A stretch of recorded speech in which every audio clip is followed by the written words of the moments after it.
शुभ संध्या मित्रों, मैं विपेश तिवारी आप सभी का सौर एकेडमी प्रयागराज में स्वागत और अभिनंदन करता हूं। आशा करता हूं कि आप सभी लोग अच्छे, स्वस्थ एवं तंदुरुस्त होंगे और अपने आगामी परीक्षा की बहुत अच्छे तरीके से तैयारी कर रहे होंगे। दोस्तों, कोई भी एग्जाम हो उसमें करंट अफेयर की भूमिका बहुत अत्यधिक महत्वपूर्ण होती है। वो चाहे आपका वनडे एग्जाम हो, चाहे वह यूपीएससी का हो, चाहे वह स्टेट पीएससी का हो। तो दोस्तों, आप लोगों के लिए मैं अर्थात कि सौर एकेडमी आप लोगों के लिए करंट अफेयर की क्लासेस अब आज से स्टार्ट कर दी जाएगी और आप लोगों को जब तक आप लोगों का एग्जाम समाप्त नहीं हो जाता है तब तक आप लोगों को करंट अफेयर की क्लासेस मिलते रहेंगे। आज आप लोगों से जो करंट अफेयर पर चर्चा का क्रम है वह है आपका दिसंबर जनवरी 2021 का करंट अफेयर। ठीक है, दिसंबर 2020 और जनवरी 2021। दोस्तों, आप लोग जिस लक्ष्य के साथ आज आगे बढ़ना चाह रहे हैं उसी लक्ष्य के साथ आप अपने आप को समर्पित कर दीजिए। थोड़ी समस्याएं होती हैं, हो सकता है कि आपके निजी जिंदगी में कोई समस्याएं हों, लेकिन यदि आप लक्ष्य को अपना पूरा संपूर्ण जीवन समर्पित किए हैं तो वह लक्ष्य आपको मिलेगा। लेकिन उसके लिए एक क्रमबद्ध, सुसंगठित और सुव्यवस्थित होना अत्यंत आवश्यक है। तो लग जाइए। सफल व्यक्ति कोई काम अलग से नहीं करता है बल्कि प्रत्येक कार्य अलग ढंग से करता है, इस कारण वह सफल होता है। तो करंट अफेयर में हमारे यही तकनीकी होंगे कि जिन करंट अफेयर का एग्जाम में पूछने की सबसे ज्यादा संभावना है उन्हीं करंट अफेयर को आपके बीच में मैं रखूंगा। तो दोस्तों, हम आप लोगों के लिए दिसंबर जनवरी 2021 के करंट अफेयर्स पर आज आप लोगों से चर्चा होगी, राइट।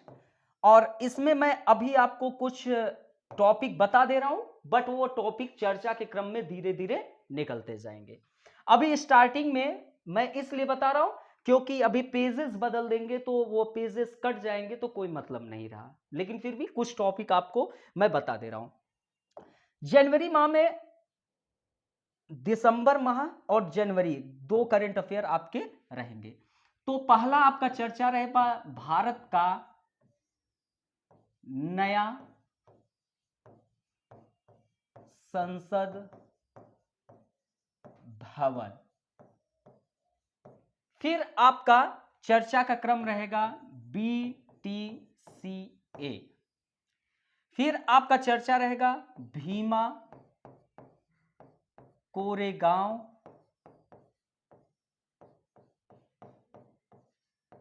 की लड़ाई 1818। फिर आपका चर्चा रहेगा QCI। फिर आपका चर्चा रहेगा घर तक फाइबर योजना। ठीक है, घर तक फाइबर योजना। फिर आपका चर्चा रहेगा पांचवा राष्ट्रीय परिवार स्वास्थ्य सर्वेक्षण। पांचवा राष्ट्रीय परिवार स्वास्थ्य सर्वेक्षण। फिर इसी क्रम में सभी आते जाएंगे और हम आप लोगों से चर्चा करते चलेंगे। तो ये आप लोगों की जो टॉपिक है अभी मैं इसको स्टार्ट कर रहा हूं। दोस्तों, आप लोगों से एक ही रिक्वेस्ट है कि आप लोग प्लीज वीडियोस को अधिक से अधिक लाइक, शेयर और सब्सक्राइब करें। दूसरी महत्वपूर्ण चीज कि यह वीडियोस 3 दिन में प्राइवेट कर दिए जाएंगे। इस कारण आप 3 दिन में वीडियोस देख लेते हैं, ठीक है, अन्यथा ये प्राइवेट हो जाएंगे, आपको इसकी फिर दोबारा आपको नहीं मिल पाएगी। इस कारण सभी नोट करते हुए चलिएगा। दूसरी और इंपॉर्टेंट चीज, मैं पूरा करंट अफेयर कराऊंगा। अभी दिसंबर जनवरी का मैं करंट अफेयर बना दिया था तो चर्चा कर रहा हूं, नवंबर दिसंबर का भी मैं चर्चा करूंगा, फिर जनवरी, फरवरी, मार्च, अप्रैल, ऐसे पूरा मैं करंट अफेयर खत्म कर दूंगा। ठीक है, तो आइए अब हम स्टार्ट करते हैं यहां से भारत का नया संसद भवन। ठीक है, चलिए, भारत का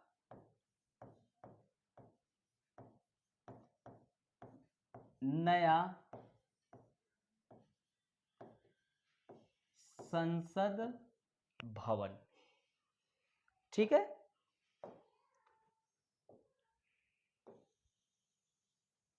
भारत का नया संसद भवन। जो आपके देश के पीएम हैं, पीएम का नाम आप लोगों को पता होगा, नरेंद्र दामोदर दास मोदी। तो पीएम ने राजधानी दिल्ली में, पीएम ने राजधानी दिल्ली में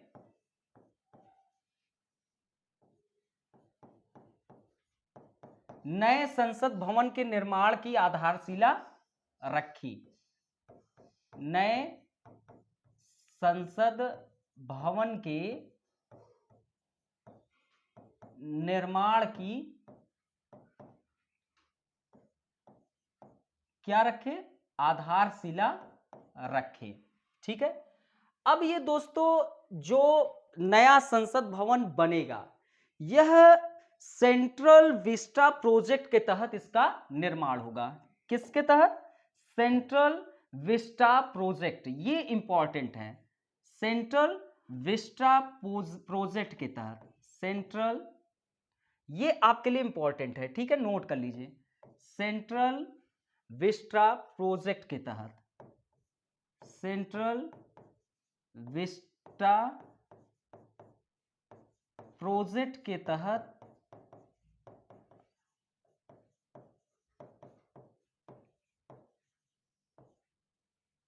क्या होगा, इसका निर्माण होगा। ये आप लोग नोट कर लीजिएगा, ये आपका यहां पर सबसे इंपॉर्टेंट, ये एग्जाम में पूछ सकता है। ठीक है, तो सेंट्रल विस्टा प्रोजेक्ट के तहत इसका क्या होगा, निर्माण होगा। ये जो दोस्तों सेंट्रल विस्टा प्रोजेक्ट है, ये आपको पता होना चाहिए कि ये क्या है। तो ये विरासत के रूप में मिला आहतनुमा क्षेत्र है। किसके? विरासत के रूप में मिला आहतनुमा क्षेत्र है, और जिसे 1962 के, कौन से? 1962 के दिल्ली, 1962 के दिल्ली मास्टर प्लान के तहत संपन्न संस्कृति अपेक्षाओं की पूर्ति के लिए महत्वपूर्ण स्थल के रूप में यह क्या हुआ, घोषित किया गया। राइट, तो ये चीज आप लोग याद कर लीजिएगा, यहां पर ये चीज इंपॉर्टेंट था। अब दोस्तों इसमें एक इंपॉर्टेंट चीज ये है कि यह 2022 में बनकर तैयार होने की संभावना है।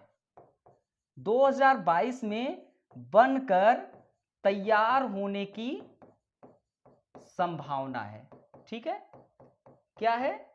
संभावना है। इसको 2023 में क्यों तैयार किया जा रहा है पता है?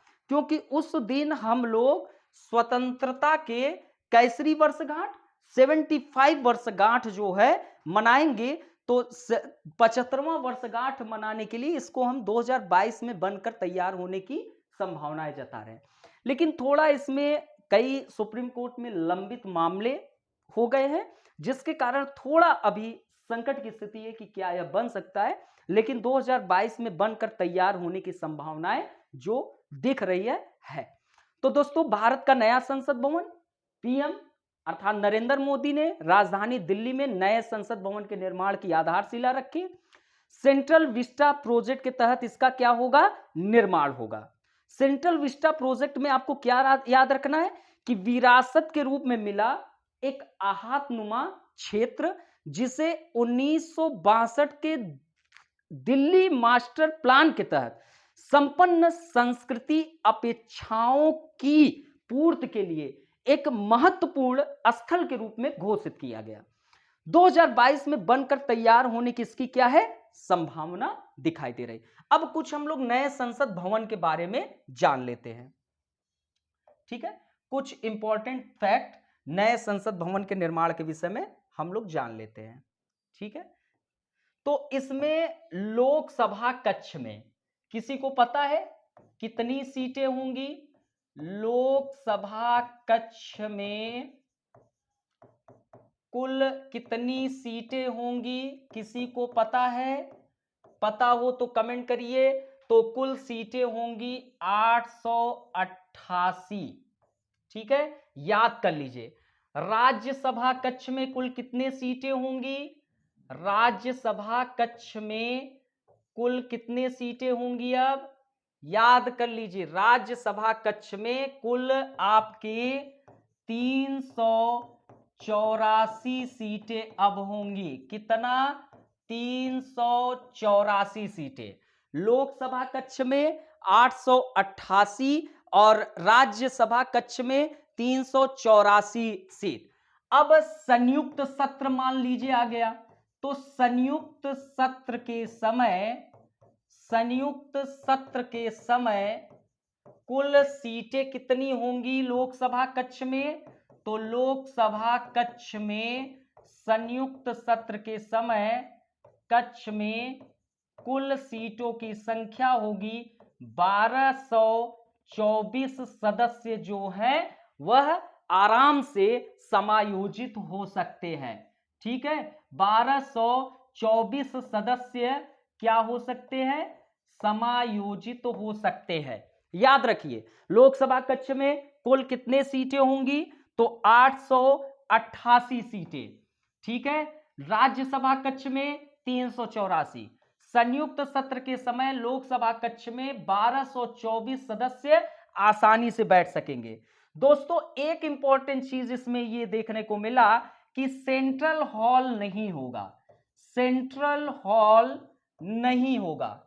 सेंट्रल हॉल आपका यहां नहीं होगा, ये याद रखिएगा, सेंट्रल हॉल नहीं होगा। और इसका क्षेत्रफल जो है वह 64,500 वर्ग मीटर में इसका क्षेत्रफल होगा। ये आप लोग याद रखना। और इसकी अनुमानित जो लागत दिखाई देगी, अनुमानित लागत आपका कुल कितना होगा, किसी को पता है? तो रुपए 971 करोड़ रुपए इसका अनुमानित लागत होगा। और जो ये बिल्डिंग तैयार हो रही है, इस बिल्डिंग के संदर्भ में आप एक चीज याद रखिएगा कि यह बिल्डिंग जो है पूर्णतः रूप से भूकंप रोधी होगा, अर्थात कि भूकंप का इस पर बहुत ज्यादा प्रभाव न पड़ने पाए। तो इस कारण इस बिल्डिंग को बिल्कुल भूकंप रोधी बनाया जाएगा। और दोस्तों, आधुनिक डिजिटल तकनीक के यह अनुकूल होगा। डिजिटल तकनीक के यह अनुकूल होगा, ये याद रखिएगा।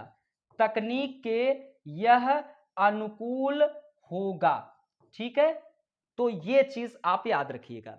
लोकसभा कक्ष में 888, राज्यसभा में 384, संयुक्त सत्र के समय लोकसभा के कक्ष में 1224 सदस्य, सेंट्रल हॉल नहीं होगा, क्षेत्रफल 64,500 वर्ग मीटर, अनुमानित लागत 971 करोड़ रुपए, बिल्डिंग बिल्कुल भूकंप रोधी होगा और आधुनिक डिजिटल तकनीक के बिल्कुल अनुकूल होगा।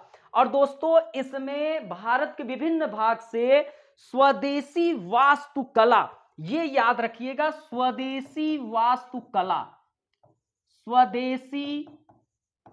वास्तुकला का प्रदर्शन यहां पर दिखाई देगा। ये आप लोग याद रखना, स्वदेशी वास्तुकला का बिल्कुल यहां पर प्रदर्शन दिखाई देगा। ये चीज आप याद रखना। ये स्वदेशी वास्तुकला भारत के विभिन्न हिस्सों से आएगा और यह हमें एकजुट करने का एक माध्यम बनेगा। तो ये भारत का नया संसद भवन आपका यहीं पर समाप्त होता है। यहां पर आप लोग ये चीज नोट कर लीजिएगा। अब हम आप लोग बात करेंगे बेटर देन कैश अलायंस के विषय में। ठीक है, better than cash alliance, better than cash alliance, ठीक है, BTCA। आप लोगों को किसी को पता हो BTCA के विषय में कुछ तो आप लोग बता सकते हैं। तो ये जो BTCA है यह भारत के वित्त मंत्रालय के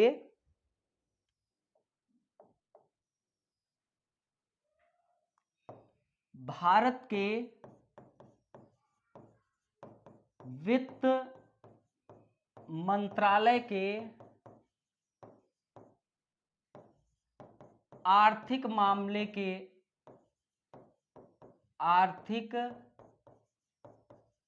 मामलों के विभाग और BTCA, ठीक है, भारत के वित्त मंत्रालय के आर्थिक मामलों के विभाग और BTCA ने एक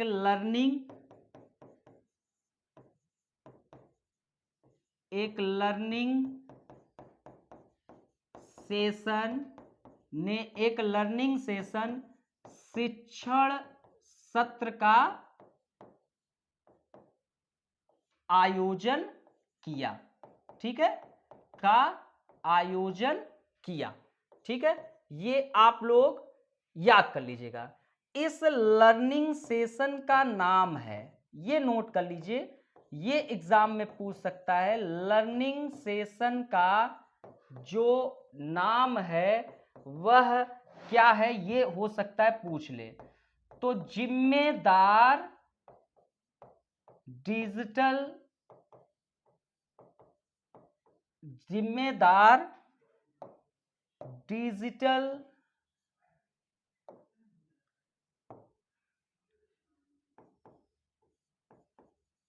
भुगतान को प्रोत्साहन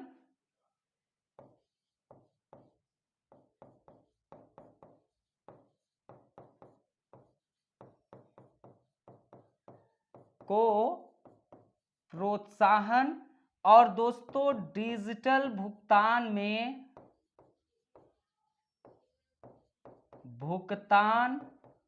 में फिनटेक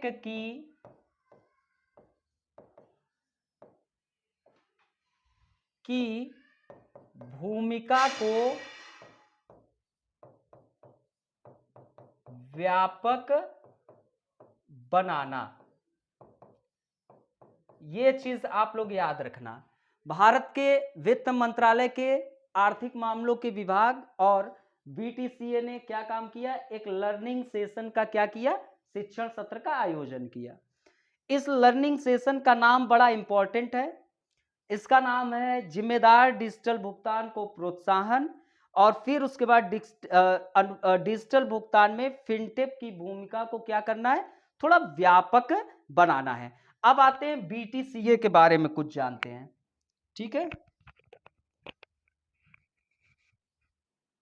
आइए।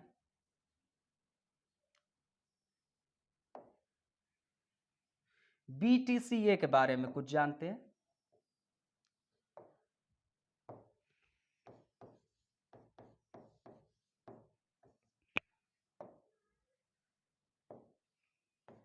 पचहत्तर से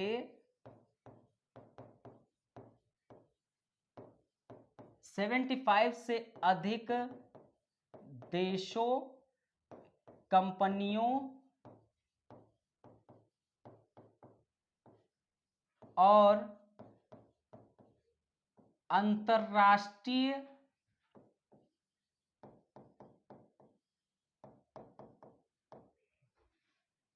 संगठनों का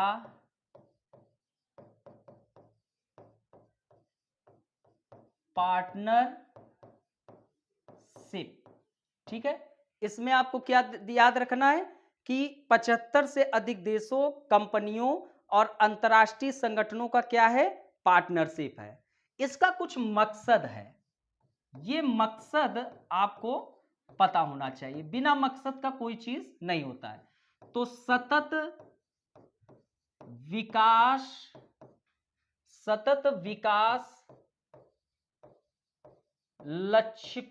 लक्ष्यों को ध्यान में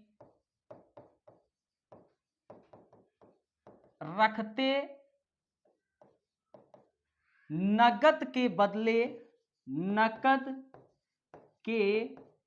बदले कैसा डिजिटल, याद रखिए आप लोग, कैसा डिजिटल भुगतान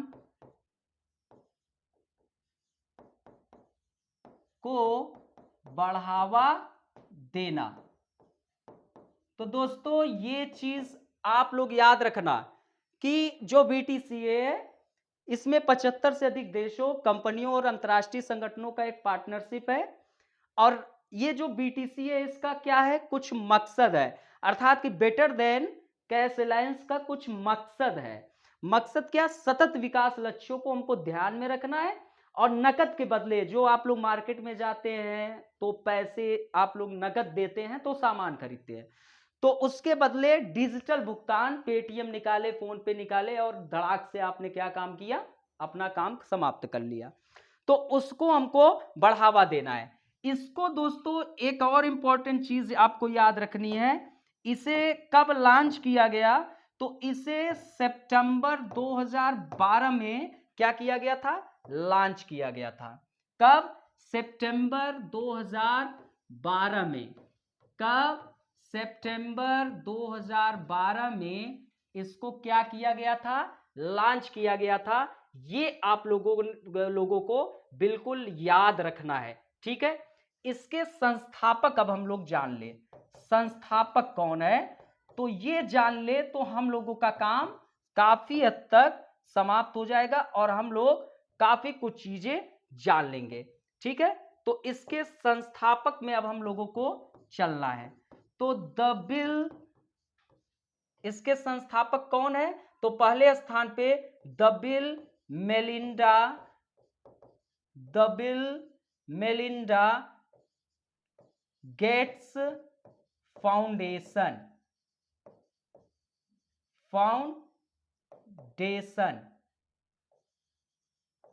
ठीक। फिर उसके बाद सीटी, फिर उसके बाद फोर्ड फाउंडेशन, याद रखिए आप लोग, सभी लोग बिल्कुल याद कर लीजिए, the bill Melinda Gates foundation, फिर उसके बाद सीटी, फोर्ड फाउंडेशन, फिर उसके बाद ओमेदियार नेटवर्क, फिर उसके बाद वीजा इंक, फिर उसके बाद यूएसएआईडी, अर्थात कि यूनाइटेड स्टेट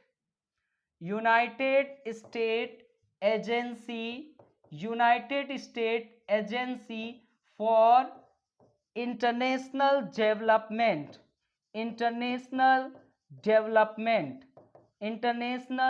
डेवलपमेंट, ये आप लोगों को याद रखना है, बहुत इंपॉर्टेंट करंट अफेयर है। तो बीटीसी 75 से अधिक देशों, कंपनियों और अंतरराष्ट्रीय संगठनों का एक पार्टनरशिप है। मकसद हमारा क्या है, हमको नगद से क्या करना है, डिजिटल भुगतान। और संस्थापक the bill Melinda Gates foundation, city Ford foundation, आपका उम्मीदवार नेटवर्क, वीजा इंक, यूएसएआईडी अर्थात United state agency for international development. ये चीज आप लोगों को बिल्कुल याद रखना है। और दोस्तों ये चीज आपको पता चल गया, तो अर्थात डिजिटल भुगतान को हमको क्या करना है, बढ़ावा देकर हमको वित्तीय समावेशन को क्या कर लेना है, हासिल कर लेना है। इसी के मकसद से 2015 में भारत जो है बीटीसीए का सदस्य बना। तो भारत बीटीसीए का सदस्य कब बना, यह इंपॉर्टेंट है आपके लिए।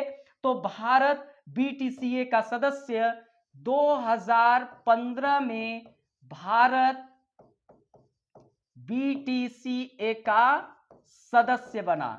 क्या बना, सदस्य बना।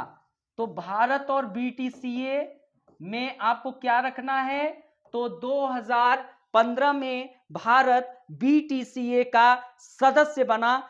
किस लिए बना, ताकि हम डिजिटल भुगतान को बढ़ावा देकर वित्तीय समावेशन को और अच्छे से सुनियोजित कर सके। याद रखिएगा। तो अब आपका ये करंट अफेयर यहीं पर समाप्त होता है। अब हम आप लोगों से चर्चा करेंगे, स्क्रीनशॉट लेना हो ले लीजिए। अब हम आगे चर्चा करते हैं भीमा कोरेगांव की लड़ाई 1818। किस पर अब हम लोग आते हैं, भीमा कोरेगांव की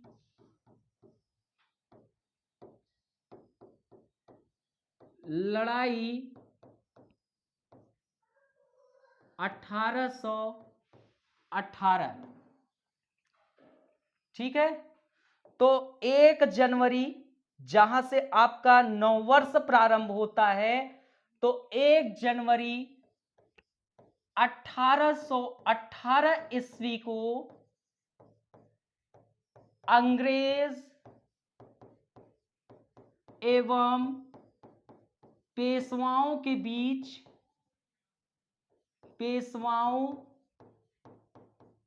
बीच लड़ाई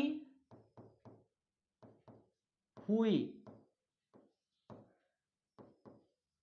ठीक है, किसके बीच, अंग्रेज एवं पेशवाओं के बीच 1 जनवरी 2018 को क्या हुई, लड़ाई हुई।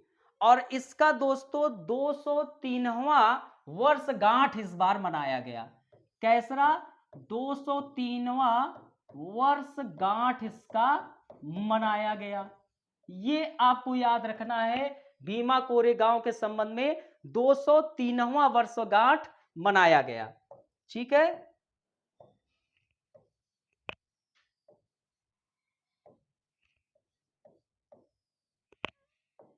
वर्षगांठ,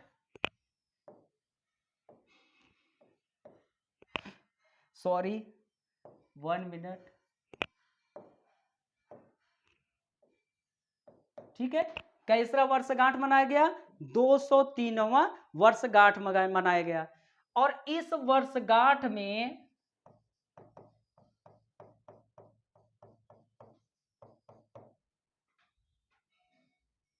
के मौके पर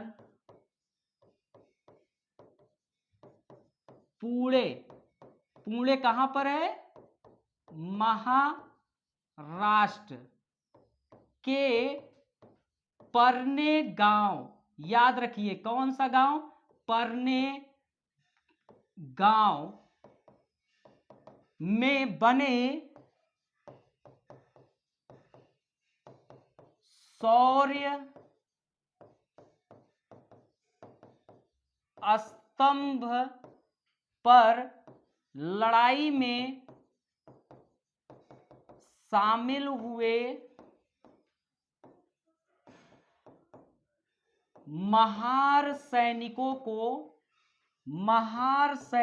को क्या दी गई, श्रद्धांजलि दी गई। श्रद्धांजलि दी गई, ये आप लोग याद रखिएगा। ठीक है, मेरे साथ क्या हो रहा है कि वर्षगांठ पे मैं गांग लिख दे रहा हूं, सॉरी। ठीक है, तो भीमा कोरेगांव की लड़ाई अंग्रेज और पेशवाओं के बीच हुई 1 जनवरी 1818 ईस्वी में, और 203वां वर्षगांठ मनाया गया। अर्थात कि इसी वर्षगांठ के मौके पर पुणे महाराष्ट्र के कौन से गांव, परने गांव में बने शौर्य स्तंभ पर लड़ाई में शामिल हुए महार सैनिकों को क्या दी गई, श्रद्धांजलि दी गई। 1 जनवरी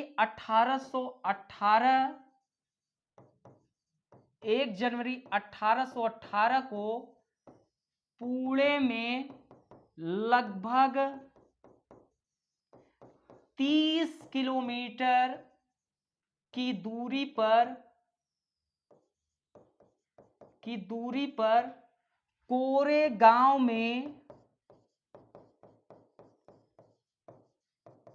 भीमा नदी के तट पर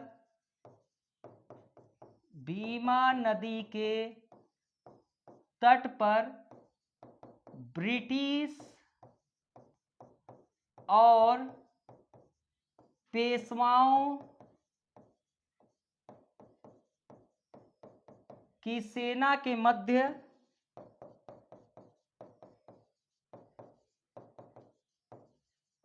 लड़ाई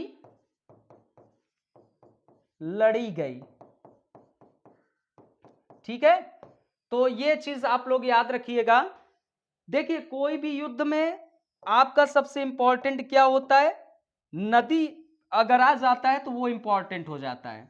ठीक है, तो ये थोड़ा इंपॉर्टेंट आपके लिए है, और ये सन आपके लिए इंपॉर्टेंट है। और पुणे में लगभग कितने किलोमीटर दूर? 30 किलोमीटर। और कोरे गांव में भीमा नदी के तट पर ब्रिटिश और पेशवाओं की सेना के मध्य लड़ाई लड़ी गई थी। राइट, ये चीज आप लोग याद रखिएगा। और अब आगे इसमें इंपॉर्टेंट चीज हम लोग जानेंगे। ठीक है, इस लड़ाई में भीमा, इस लड़ाई को हम लोग किसके नाम से जानते हैं? भीमा कोरेगांव की लड़ाई के नाम से हम लोग इस लड़ाई को जानते हैं। किसके नाम से? भीमा कोरेगांव की लड़ाई के नाम से जानते हैं। अब दोस्तों क्या हुआ कि ब्रिटिश सेना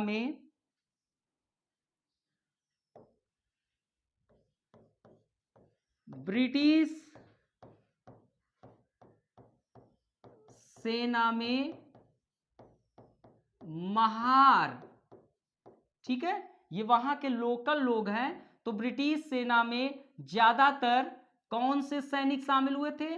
महार सैनिक शामिल हुए थे। ठीक है, ब्रिटिश सेना में ज्यादातर महार सैनिक क्या हुए? शामिल हुए। ठीक है, और ये लड़ाई कितने दिन की लड़ी गई? 1 दिन की लड़ाई। ठीक है, 1 दिन की लड़ाई हुई, और इस 1 दिन की लड़ाई में, इस 1 दिन की लड़ाई में, ठीक है, 1 दिन की लड़ाई हुई, और इस 1 दिन की लड़ाई में महार सैनिकों ने पेशवा के सैनिकों को क्या कर दिया? परास्त कर दिया। पेशवा की सैनिकों को हरा दिया। याद रखिएगा, सैनिकों को क्या कर दिया? परास्त कर दिया। ठीक है, अब दोस्तों ये जो महार सैनिकों के बीच, ये जो महार सैनिक है वो अंग्रेजों के बीच में शामिल हुए, अंग्रेजों के साथ शामिल होकर पेशवाओं के विरुद्ध लड़ाई लड़े। इसके पीछे कारण यह था कि जातीय भेदभाव, महार लोगों का पेशवा के द्वारा बड़ा अत्याचार होता था। तो इस कारण ये जो महार सैनिक थे वह अंग्रेजों में शामिल होकर इन पेशवाओं के विरुद्ध लड़ाई लड़े, और फिर उसके बाद इनको क्या कर दिया गया? परास्त कर दिया गया पेशवाओं का, और इसी पर पेशवाओं का अंत भी हो गया। उस वक्त बाजीराव द्वितीय था, और बाजीराव द्वितीय की क्या हुई? हार हो जाती है। ठीक है, बाजीराव द्वितीय हार जाता है। और इसमें एक इंपॉर्टेंट चीज है कि 1 जनवरी 1927 को, 1 जनवरी 1927 को,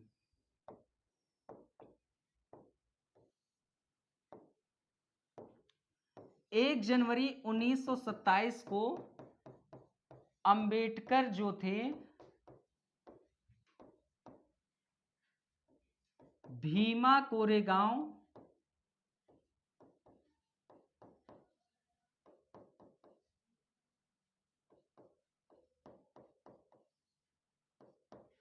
रण स्तंभ, ठीक है, कौन सा डेट? 1 जनवरी 1927 को किसने? डॉक्टर भीमराव अंबेडकर ने भीमा कोरेगांव रण स्तंभ की क्या किए थे? यात्रा की। ठीक है, और इसमें जो पेशवा जिन पेशवाओं को इन महार सैनिकों ने अंग्रेजों के साथ मिलकर हराया, उसमें पेशवाओं के हजारों सैनिकों को क्या कर दिए, हरा दिए। और जबकि महार जो थे अंग्रेजों में शामिल होके, तो ये लगभग 500 महार सैनिक जो है अंग्रेजों में शामिल हुए थे, अर्थात कि ब्रिटिश सेना की तरफ से, और ये लड़ाई लड़ी गई। ठीक है, तो ये आपका 3 करंट अफेयर आपका यहां पर खत्म होता है। अब हम लोग आते हैं नेक्स्ट करंट अफेयर पर और आपसे चर्चा कर रहे हैं। ठीक है, तो हम उस पर चर्चा करने से पहले थोड़ा सा वेट कर लीजिए। बस हम जो है, बस एक ज्यादा नहीं, 1-2 सेकंड के लिए वेट करिए बस। ठीक, अब जानते हैं एक नेक्स्ट करंट अफेयर QCI के विषय में। क्या? Quality council of India, QCI,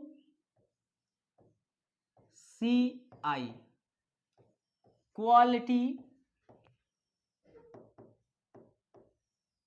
council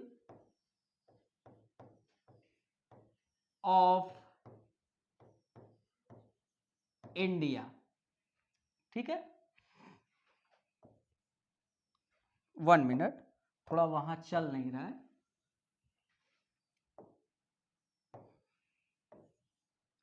QCI, quality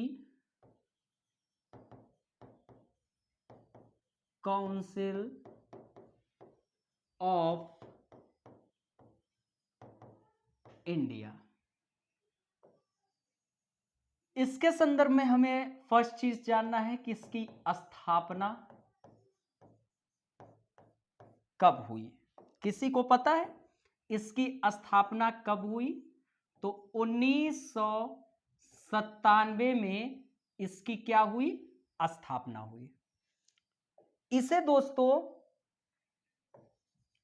Bharat सरकार, इसे भारत सरकार और भारतीय उद्योग, भारतीय उद्योग द्वारा संयुक्त रूप से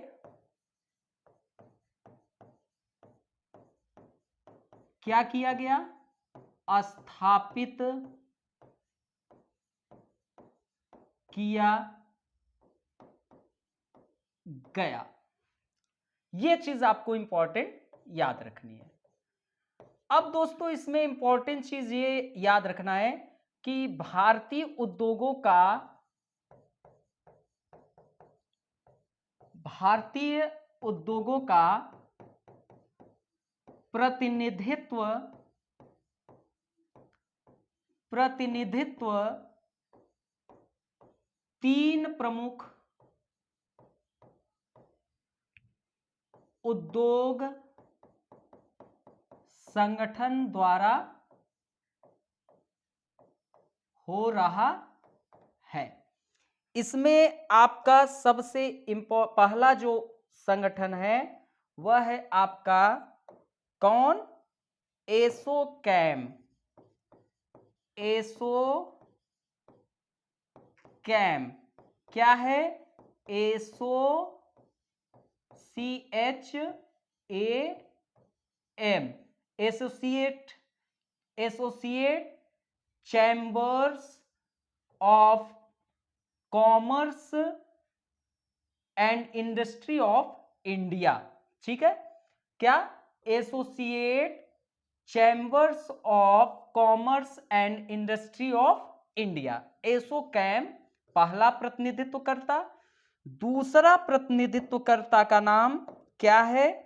तो दूसरा जो प्रतिनिधित्व कर रहा है उसका नाम है CII, अर्थात कि आपका कॉन्फेडरेशन ऑफ कौन कर रहा है? CII,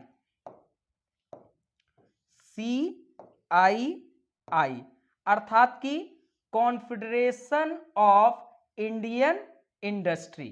ठीक है, एसोचैम और CII, और फिर तीसरा है फिक्की। तीसरा कौन है? फिक्की। ये याद रखिएगा, ठीक है। तीसरा कौन है? फिक्की, FICCI, फिक्की, ठीक है। तो ये तीन आपके भारतीय उद्योगों का प्रतिनिधित्व तीन प्रमुख उद्योग संगठन द्वारा, एक एसोकैम अर्थात कि associate chambers of commerce of industry of India, ठीक है। फिर आपका CII अर्थात कि कॉन्फेडरेशन ऑफ इंडियन इंडस्ट्री, और फिर आपका फिक्की अर्थात कि federation of Indian chambers of commerce and industry, ठीक है। ये तीन जो हैं प्रमुख ये कर रहे हैं। इसका नोडल मंत्रालय कौन है, ये आपको याद रखने की चीज है। नोडल मंत्रालय, सभी लोग स्क्रीनशॉट लेना चाहे ले ले, ठीक है। नोडल मंत्रालय पता चल गया होगा, नोडल मंत्रालय कौन होगा? नोडल मंत्रालय वाणिज्य और उद्योग मंत्रालय। कौन है नोडल मंत्रालय? वाणिज्य एवं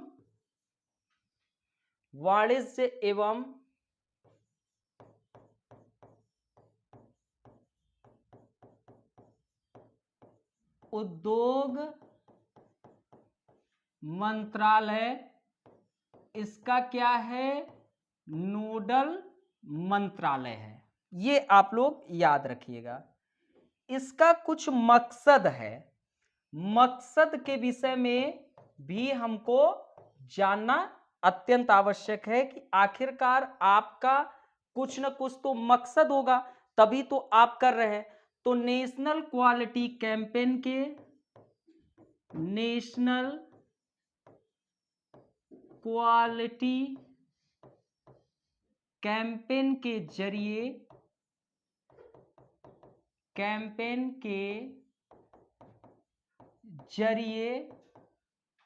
समानता को क्या करना? समानता को बढ़ावा देने के उद्देश्य से ये कार्य कर रहा है। क्या? नेशनल क्वालिटी कैंपेन के जरिए समानता को। और दोस्तों, राष्ट्रीय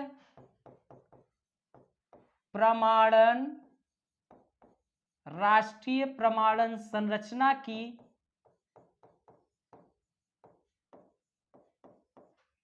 स्थापना एवं संचालन समानता के लिए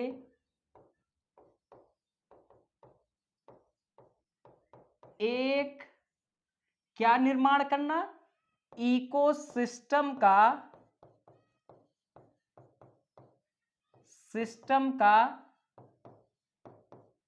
निर्माण करना,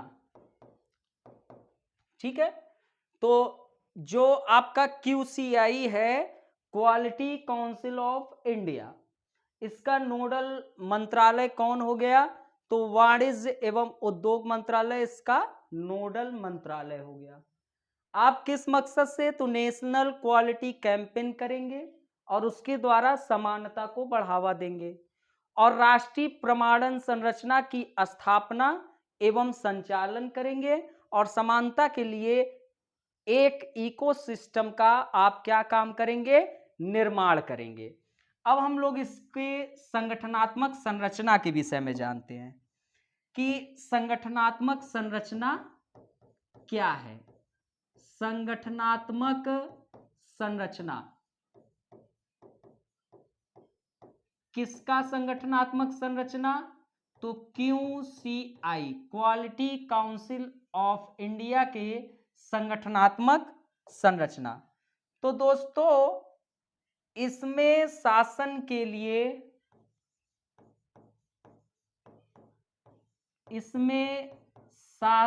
के लिए एक परिषद होती है। शासन के लिए क्या होगी? एक परिषद होती है जिसमें चेयरमैन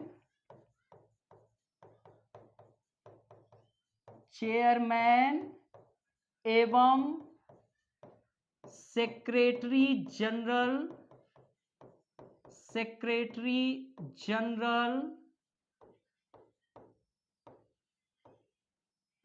सहित 38 सदस्य होंगे। ठीक है, और इस परिषद में सरकार, उद्योग एवं अन्य हितधारकों का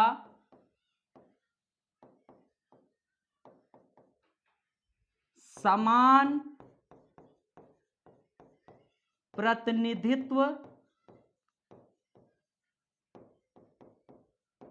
करता है।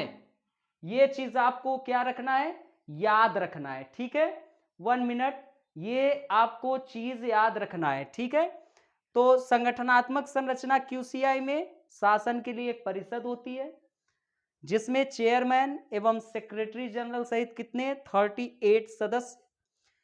इस परिषद में सरकार, उद्योग एवं अन्य हितधारकों का समान प्रतिनिधित्व करता है, और इसके जो चेयरमैन हैं इनकी नियुक्ति कौन करता है? तो इसके चेयरमैन की नियुक्ति आपके देश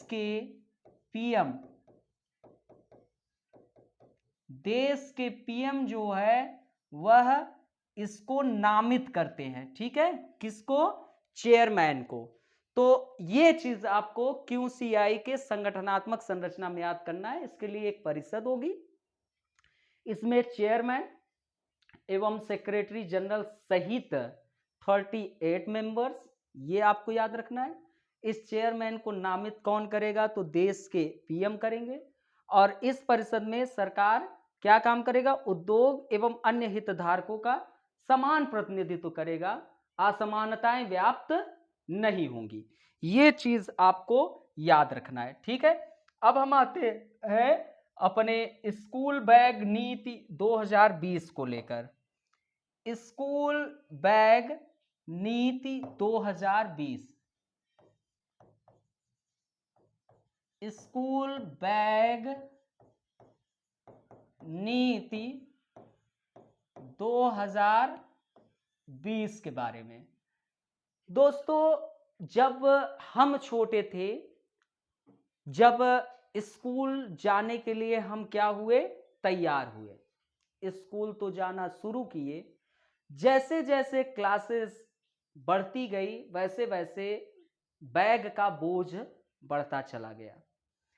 धीरे धीरे बैग का बोझ इस प्रकार बढ़ता चला गया कि समस्याएं और ज्यादा बढ़ने लगी। छोटी सी उम्र और जितना वजन नहीं उसका आधा वजन तो बैग में ही भरा रहता, जो कि बहुत बड़ी समस्याएं बन रही थी। स्कूल के बैग के वजन से मेरुदंड और घुटनों पर व्यापक प्रभाव पड़ता है। मानसिक रूप से तनावग्रस्त और जो हमारे शारीरिक रूप से विकास की प्रक्रिया है उस पर भी भारी नुकसान होता है। तो इस स्कूल बैग नीति 2020 के तहत स्कूल के बैग के वजन कम करने के संबंध में आपका कौन? शिक्षा निदेशालय द्वारा, शिक्षा निदेशालय द्वारा सभी स्कूल को नई स्कूल बैग नीति,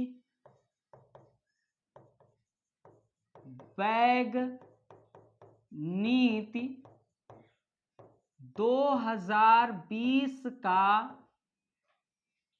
पालन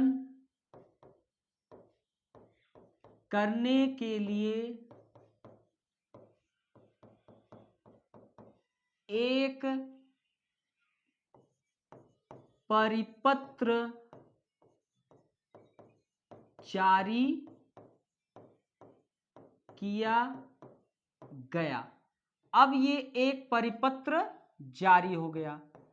यह नीति राष्ट्रीय, ये आपको याद रखना अत्यंत आवश्यक है कि यह नीति राष्ट्रीय शैक्षिक अनुसंधान और प्रशिक्षण परिषद द्वारा जारी हुआ। ठीक है, आप लोग इस चीज को बिल्कुल याद रखिए। थोड़ा सौर्य को एक चीज बता दे, उसको म्यूजिक बंद कर दो। ठीक है, तो अब क्या हुआ कि स्कूल बैग नीति 2020 में क्या हुआ, शिक्षा निदेशालय द्वारा सभी स्कूल को नई स्कूल बैग नीति 2020 का पालन करने के लिए एक परिपत्र जारी कर दिया गया। और यह नीति राष्ट्रीय शैक्षिक अनुसंधान और प्रशिक्षण परिषद द्वारा क्या किया, जारी किया गया। अब क्या हुआ कि स्कूल शिक्षकों द्वारा, जो स्कूल के शिक्षक होंगे, उन शिक्षकों द्वारा विद्यार्थियों, जो स्टूडेंट होंगे हमारे जैसे, तो विद्यार्थियों को किसी विशेष दिन पर, कोई विशेष दिन चुनेंगे, उस विशेष दिन पर किताबों और नोटबुक, जो किताब होंगे और जो स्कूल के टीचर पढ़ाएंगे और वो नोटबुक तैयार करेंगे, तो उन नोटबुक को स्कूल लाने के लिए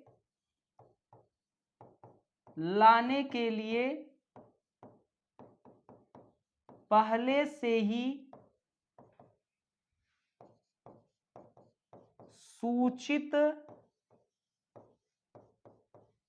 करना होगा।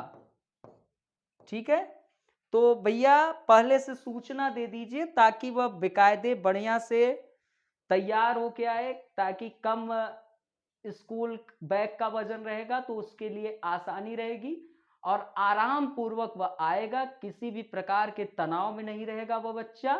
तो इस चीज के लिए अच्छा, यह नीति जो है वह, उसका लाभ जो है हमारे आने वाली पीढ़ी उठाएगी, अर्थात कि जो आप लोग जो भी देख रहे हैं उनके जो बच्चे होंगे इसका लाभ उठाएंगे। ठीक है, हम लोग तो बहुत कष्ट उठाएं। तो स्कूल शिक्षक द्वारा विद्यार्थियों को किसी विशेष दिन पर किताबों और नोटबुक को स्कूल लाने के लिए पहले से सूचित करना होगा। और दोस्तों समय समय पर, मतलब कि समय समय पर विद्यार्थियों के जो बैग हैं उन बैगों की जांच होगी। समय समय पर विद्यार्थियों के बैग की क्या होगी, जांच भी होगी, ताकि उनका जो है बोझ कम किया जा सके। ठीक है, तो उन बोझ को कम करने के लिए विद्यार्थियों की समय समय पर बैग की जांच होगी। आइए क्या क्या बैग का वजन निर्धारित किया गया है उसको जानते हैं। तो दोस्तों क्लास कक्षा 1 और 2 के विद्यार्थियों के लिए स्कूल बैग का वजन कितना होगा, तो 1.6 से 1.1 मिनट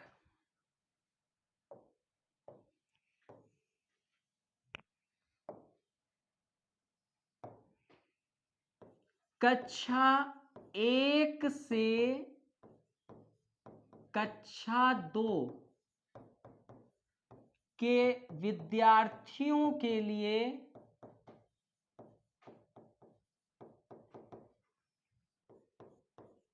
स्कूल बैग वजन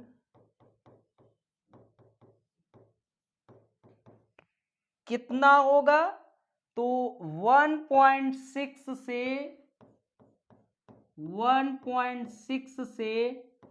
2.2 किलोग्राम के मध्य होगा, के बीच होगा।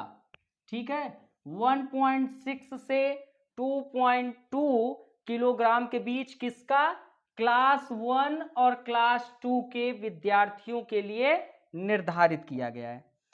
अब क्लास 3, 4 और 5 के विद्यार्थियों के लिए स्कूल बैग वजन किसके?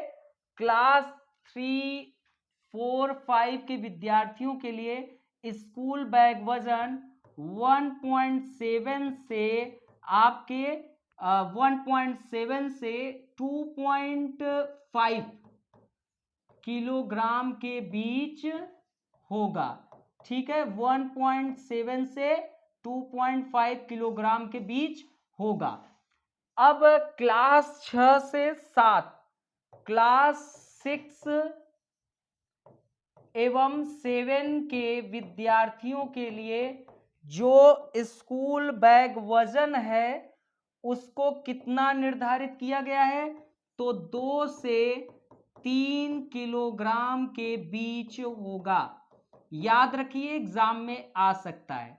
ठीक है, अब क्लास 8 के बच्चों के लिए जो स्कूल बैग वजन है उसको बताया गया कि क्लास 8 के विद्यार्थियों के लिए स्कूल बैग वजन 2.5 से 4 किलोग्राम के बीच होगा, इससे ज्यादा नहीं होना चाहिए। ठीक है, अब क्लास 9th से 10th के विद्यार्थियों के लिए क्लास 9th और 10th विद्यार्थियों के लिए जो स्कूल बैग वजन है वह निर्धारित कितना किया गया है कि 2.5 से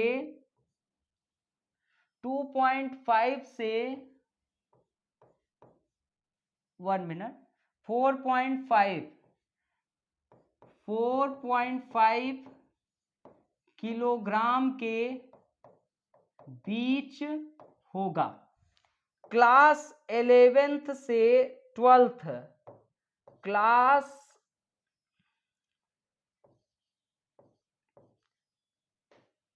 1 मिनट क्लास 11th और 12th के बच्चों के लिए जो स्कूल बैग वजन है उसको 3.5 से क्या काम किया गया? 5 किलोग्राम के बीच कर दिया गया। ये आप लोग नोट कर लीजिए। ठीक है, ये इंपॉर्टेंट है, नोट कर लीजिए, काम आएगा, स्क्रीनशॉट ले सकते हैं। ठीक है, क्लास 1 से क्लास 2 के विद्यार्थियों के लिए 1.6 से 2.2 किलोग्राम बीच, और क्लास 3, 4, 5 के लिए 1.7 से 2.5, क्लास 6, 7 2 से 3 किलोग्राम के बीच, क्लास 8th के लिए 2.5 से 4 किलोग्राम के बीच, क्लास 9th 10th के लिए 2.5 से 4.5 किलोग्राम के बीच, और 3.5 से 5 किलोग्राम के बीच। ठीक है, ये अब आप लोग याद रखिएगा। ठीक है, हम आगे चलते हैं।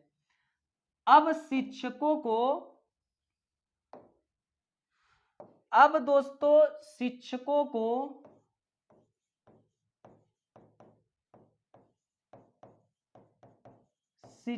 को प्रत्येक 3 माह, ठीक है, जो शिक्षक हैं उनको अब प्रत्येक 3 माह में चुने गए दिन, ठीक है, शिक्षकों को प्रत्येक कितने 3 माह में चुने गए, ठीक है। अब जो शिक्षक हैं वो प्रत्येक 3 माह में चुने गए दिन पर, 1 मिनट, चुने गए दिन पर पूरी कक्षा के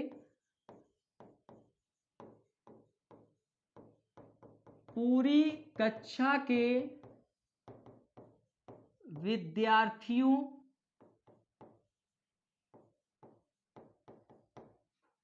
ठीक है। अब शिक्षकों को प्रत्येक 3 माह में चुने गए दिन पर पूरी कक्षा के विद्यार्थियों के क्या करेंगे, बैग की जांच करने,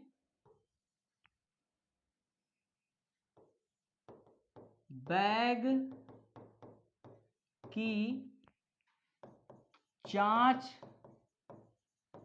करने की जिम्मेदारी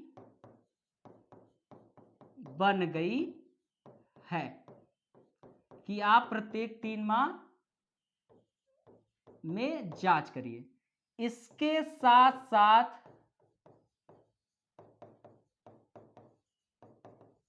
भारी स्कूल बैग की जानकारी,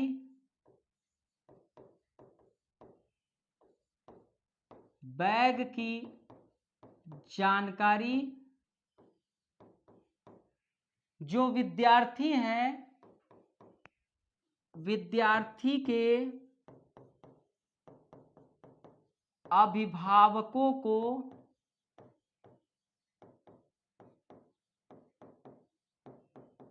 देनी होगी,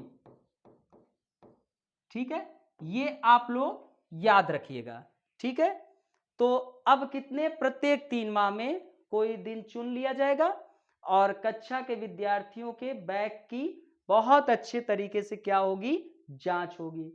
और आपको भारी बैग, स्कूल बैग की जानकारी विद्यार्थियों के अभिभावकों को भी देनी होगी। ये अब आपका रिस्पॉन्सिबिलिटी हो गई है, जिम्मेदारी हो गई है।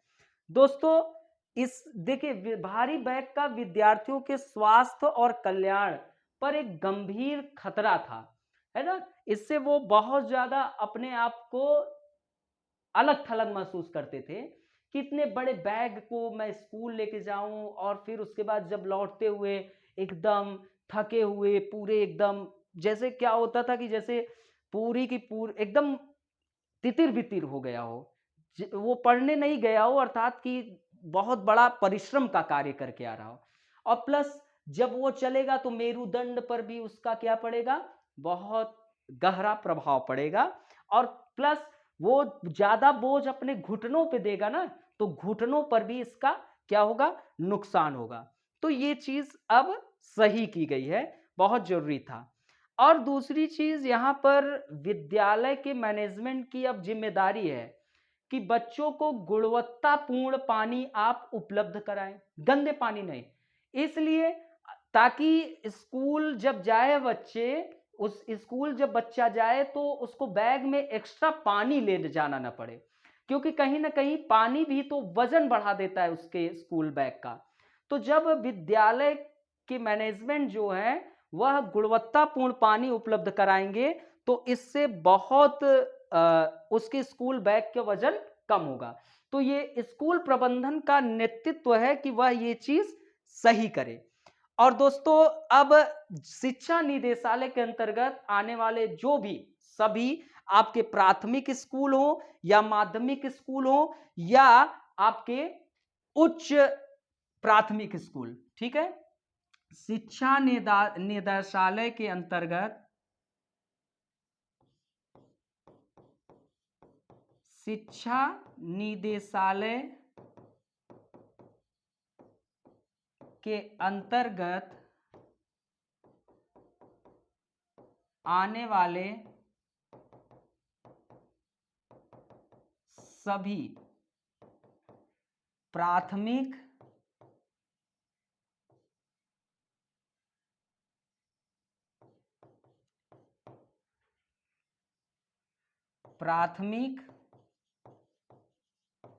प्लस माध्यमिक या और उच्च माध्यमिक स्कूल सभी को नए स्कूल बैग नीति 2020 के निर्देशों का पालन करना होगा। तो ये स्कूल बैग नीति 2020 के संदर्भ में आपकी ये बातें थी और अब आप लोग ये चीज जान लीजिए, ठीक है। अब आते हैं हम अपने नेक्स्ट करंट अफेयर पर। थोड़ा सा बस 2 सेकंड के लिए वेट करिए, बस चीजें स्टार्ट हो रही है, ठीक है। अब हम जानते हैं नेक्स्ट करंट अफेयर आकाश मिसाइल के बारे में। बहुत इंपॉर्टेंट करंट अफेयर है। कौन सा? आकाश मिसाइल। आकाश मिसाइल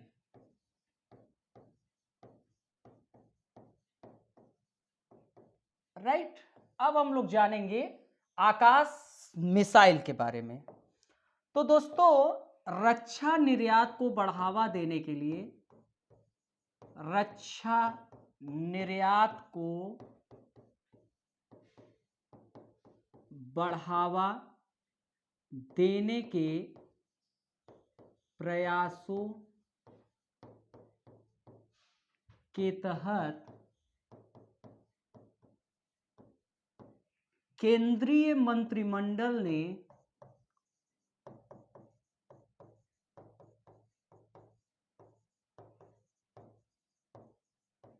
आकाश मिसाइल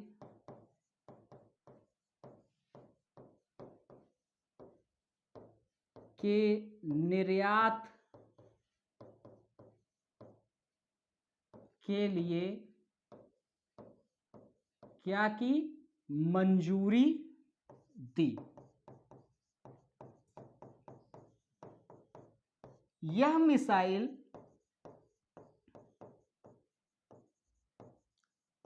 राइट दोस्तों, यह मिसाइल जो है भारत में विकसित एवं निर्मित स्वदेशी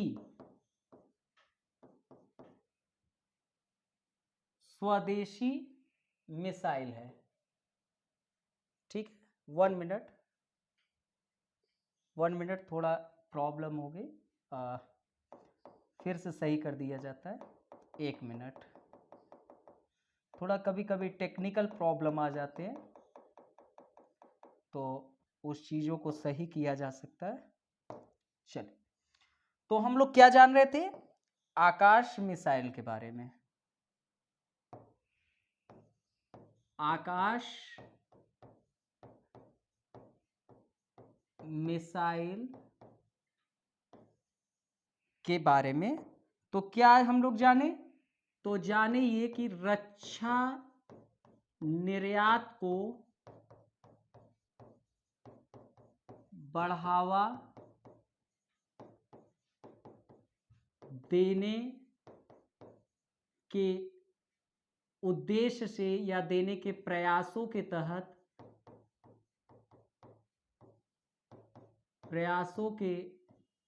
तहत केंद्रीय मंत्रिमंडल ने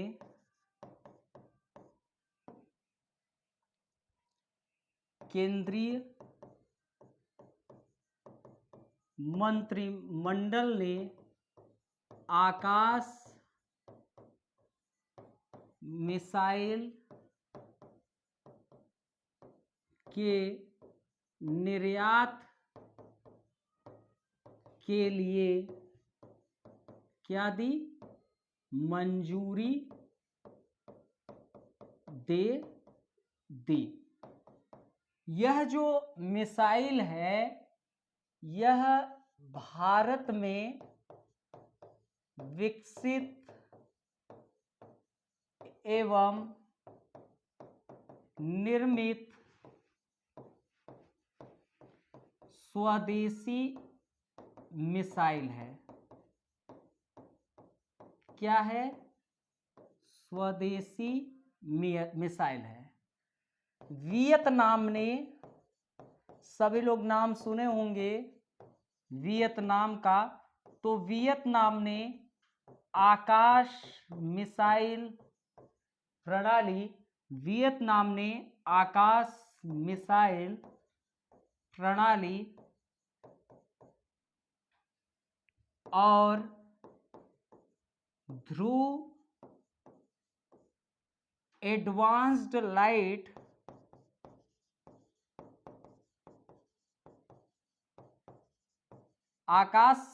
वियतनाम ने आकाश मिसाइल प्रणाली और ध्रुव एडवांस्ड लाइट हेलीकॉप्टर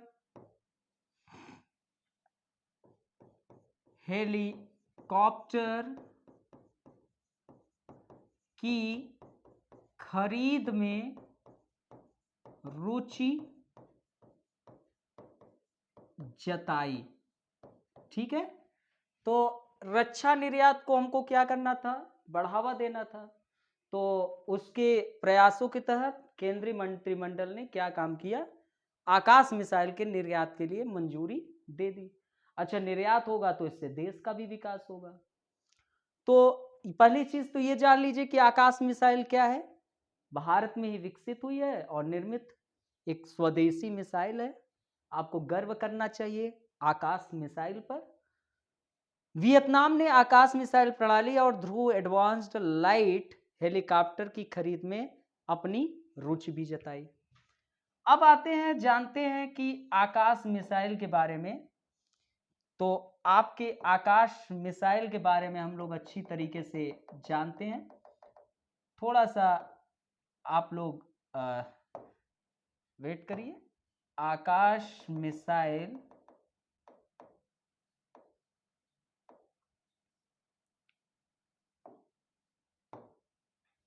चल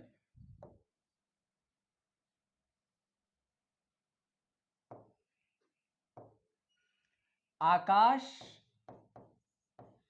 मिसाइल के बारे में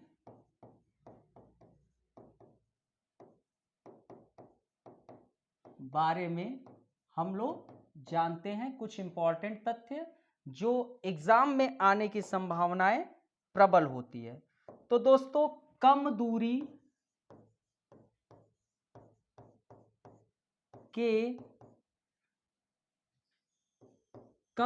की सतह में ये जो आपका मिसाइल आकाश मिसाइल है, यह कम दूरी की सतह में हवा में, कम दूरी की सतह में हवा में मार करने वाला क्या है, मार करने वाला आपकी यह मिसाइल है। इसकी रेंज आपको पता होनी चाहिए कि यह कितने रेंज पर कार्य कर सकता है।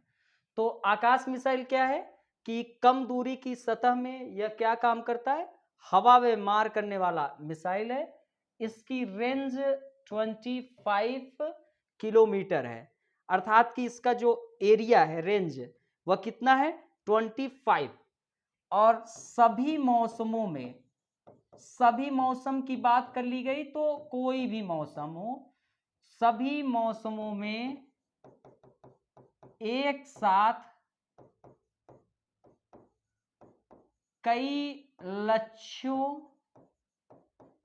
को अपना निशाना बनाता है।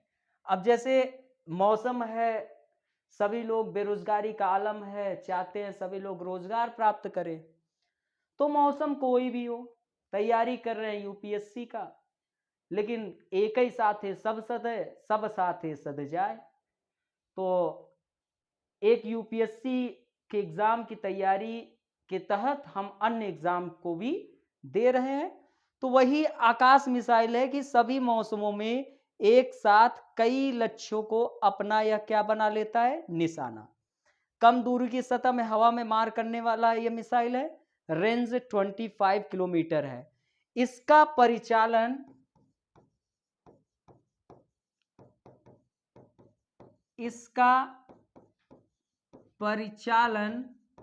30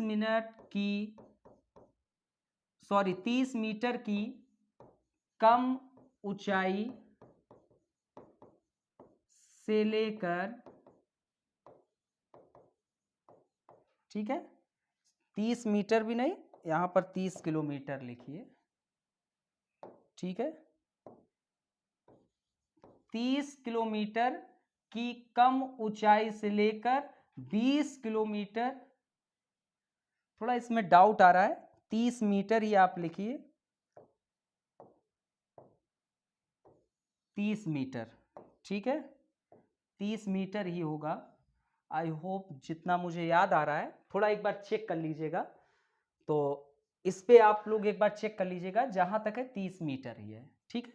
तो इसका परिचालन 30 मीटर की कम ऊंचाई से लेकर आपका 20 किलोमीटर की 20 किलोमीटर की अधिकतम ऊंचाई तक किया जा सकता है, ठीक है। तो इसका परिचालन 30 मीटर की कम ऊंचाई, बहुत कम ऊंचाई है, वो 30 मीटर की कम ऊंचाई से लेकर 20 किलोमीटर की अधिकतम ऊंचाई तक इसका परिचालन हो सकता है। ये चीज आपको याद रखना है।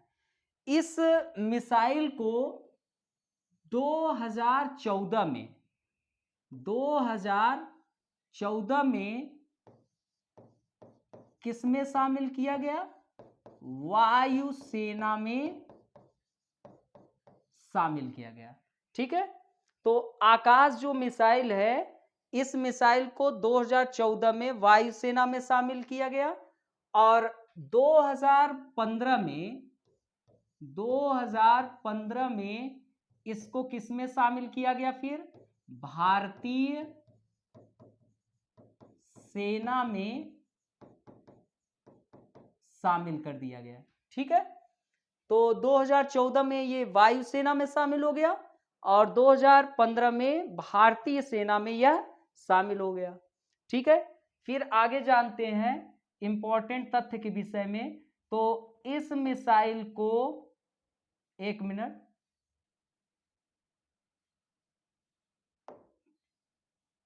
ठीक,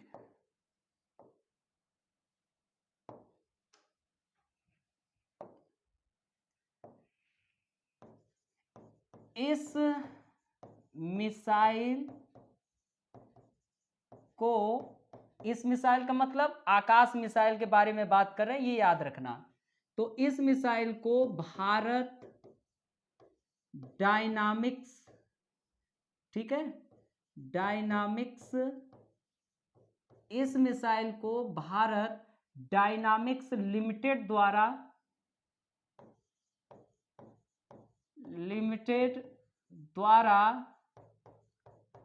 निर्मित, ठीक है, इस मिसाइल को भारत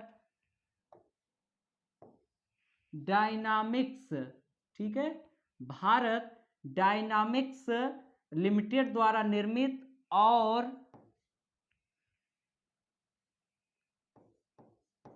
DRDO, नाम सुने होंगे, कमेंट करके बताइएगा, और DRDO द्वारा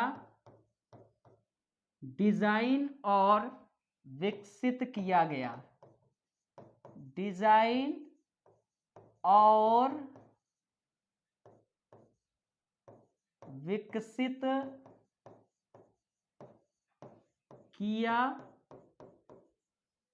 गया, ठीक है। तो ये चीज आप याद रखिएगा कि इस मिसाइल को भारत डायनामिक्स लिमिटेड द्वारा निर्मित और DRDO द्वारा डिजाइन और विकसित किया गया, ये चीज आप लोगों को याद रखना है। और इस मिसाइल की परिचालन गतिकी, इस मिसाइल के परिचालन गति की रेंज 1.8 से 2.5 मैक है। ठीक है, ये आपको याद रखना है कि परिचालन गति की रेंज कितना है, 1.8 से 2.5 मैक है। ठीक है, और जो आपका आकाश मिसाइल है इसके कुल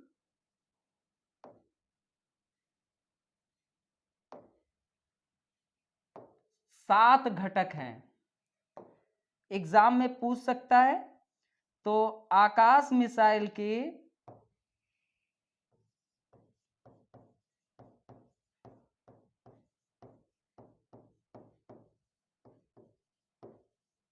कुल कितने घटक हैं? 7 घटक माने जाते हैं। तो फर्स्ट है स्विच योग्य। आकाश मिसाइल के कुल कितने घटक? 7, जिसमें से पहला स्विच योग्य गाइडेंस, स्विच योग्य guidance antenna system, command guidance unit, command guidance unit, onboard power supply, onboard power supply system, arming और डेटोनेशन मैकेनिज्म,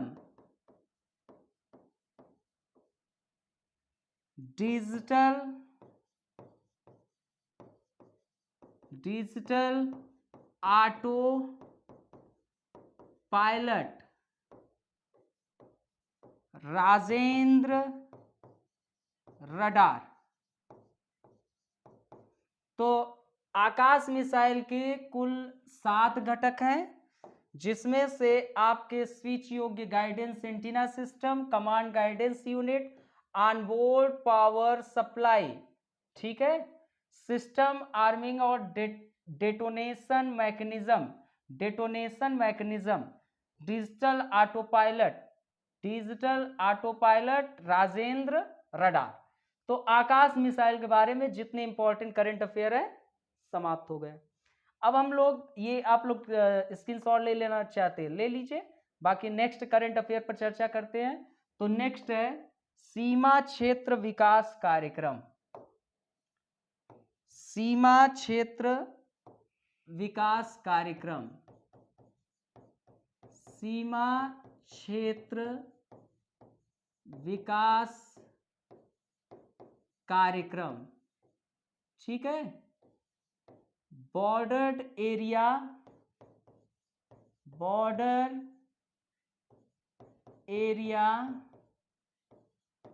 डेवलपमेंट प्रोग्राम,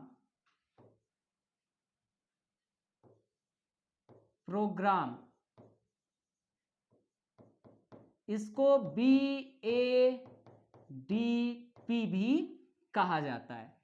हम लोग अब जानेंगे इसके बारे में, सीमा क्षेत्र विकास कार्यक्रम, ठीक है, सीमा क्षेत्र विकास कार्यक्रम के बारे में। तो इसका प्रारंभ कब हुआ ये आपको पहली चीज पता होना चाहिए। तो इसका प्रारंभ जो है दोस्तों, यह 1986 से 87 में हुआ। इसकी क्रियान्वयन एजेंसी के बारे में पता होना चाहिए कि इसकी क्रियान्वयन एजेंसी कौन है। तो क्रियान्वयन एजेंसी जो है वह आपका सीमा प्रबंधन सीमा प्रबंधन विभाग गृह मंत्रालय, गृह मंत्रालय यह पूर्णतः केंद्रीय प्रायोजित, यह पूर्णतः यह केंद्रीय प्रायोजित योजना है, पूर्णतः केंद्रीय प्रायोजित योजना है। अब हम लोग जानते हैं इसके लक्ष्य के बारे में। लक्ष्य भी हमको पता होना चाहिए कि सीमा क्षेत्र विकास कार्यक्रम का लक्ष्य आखिरकार क्या है। तो दोस्तों इसका लक्ष्य है अंतर्राष्ट्रीय सीमा से सटे, अंतर्राष्ट्रीय सीमा से सटे भारत के क्षेत्रों में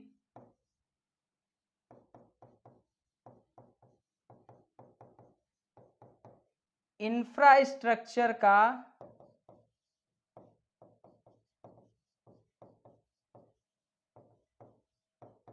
विकास करना। ठीक है, अंतर्राष्ट्रीय सीमा से सटे भारत के क्षेत्रों में क्या करना है, इंफ्रास्ट्रक्चर का विकास करना है। ठीक है, तो प्रारंभ कब हुआ, 1986-87। क्रियान्वयन एजेंसी सीमा प्रबंधन विभाग गृह मंत्रालय, यह केंद्रीय प्रायोजित योजना है। लक्ष्य है अंतर्राष्ट्रीय सीमा से सटे भारत के क्षेत्रों में इंफ्रास्ट्रक्चर का विकास करना। फिर उसके बाद अंतर्राष्ट्रीय सीमा से लगने वाले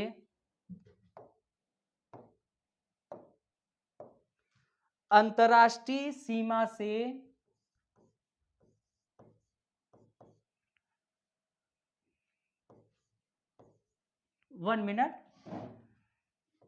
अंतर्राष्ट्रीय सीमा से लगने वाले भारत के क्षेत्रों में रह रहे लोगों की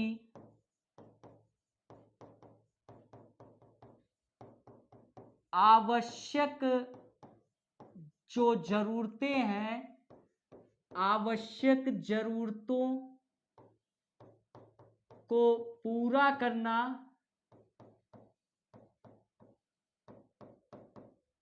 एवं उनसे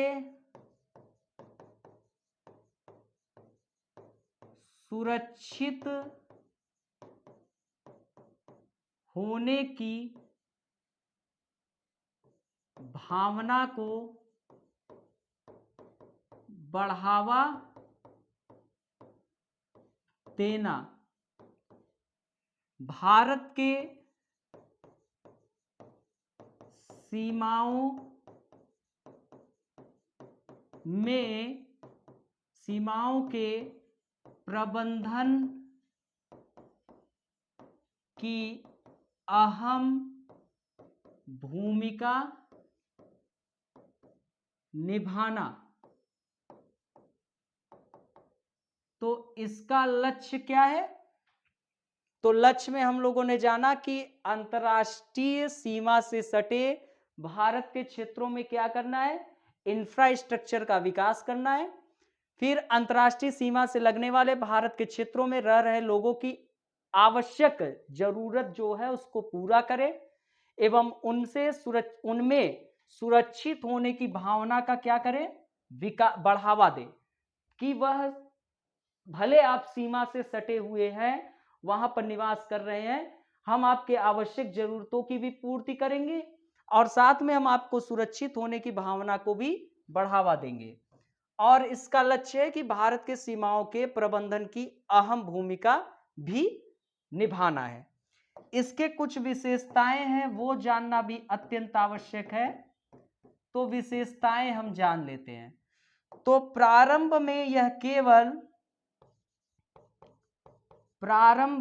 केवल पाकिस्तान से सीमा साझा करने वाले भारत के राज्यों में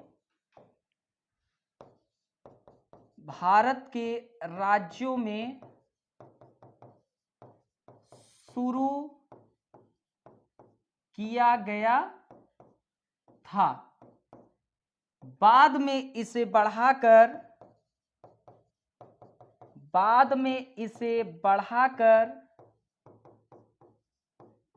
सभी लैंडलॉर्ड्स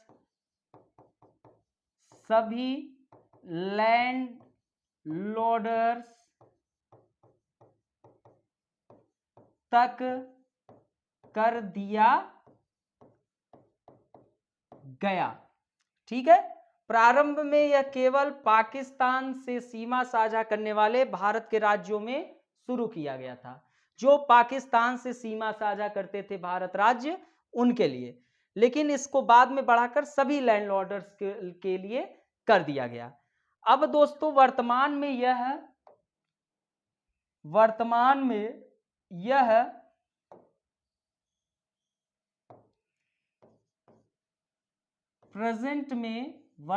में 16 राज्य, कितने? 16 स्टेट और 2 केंद्र शासित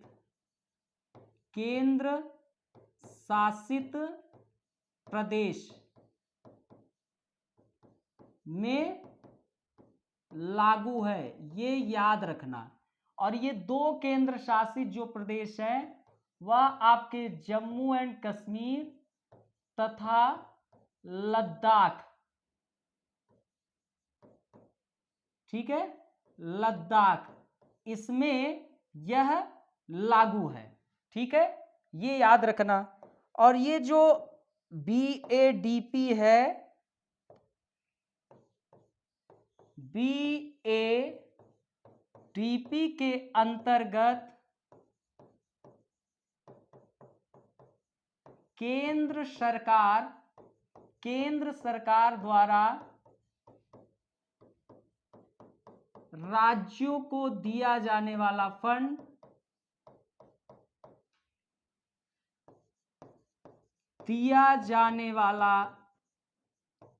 फंड 100%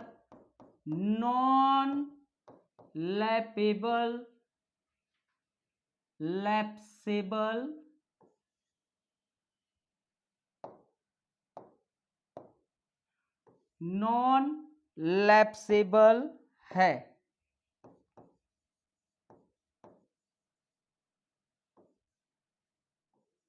होता है। तो वर्तमान में यह 16 राज्य, 2 केंद्र शासित प्रदेश, दो केंद्र शासित प्रदेश हैं, जम्मू कश्मीर तथा लद्दाख। ये याद रखना कि वर्तमान समय में यह सभी लैंडलॉर्ड्स पर लागू कर दिया गया है।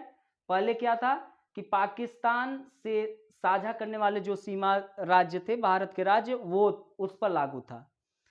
और ये जो आपका बॉर्डर एरिया डेवलपमेंट प्रोग्राम है, इसके अंतर्गत केंद्र सरकार द्वारा राज्यों को दिया जाने वाला जो फंड है वो 100% नॉन लैप्सेबल होता है।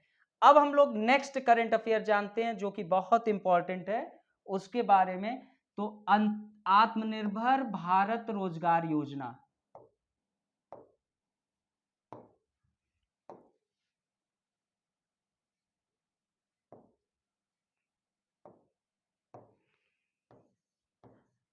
आत्मनिर्भर भारत रोजगार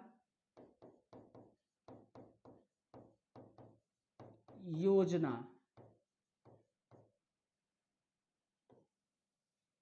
ठीक है, तो यह दोस्तों आत्मनिर्भर भारत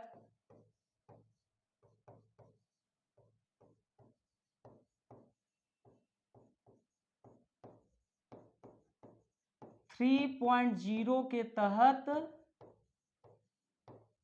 लॉन्च, ठीक है।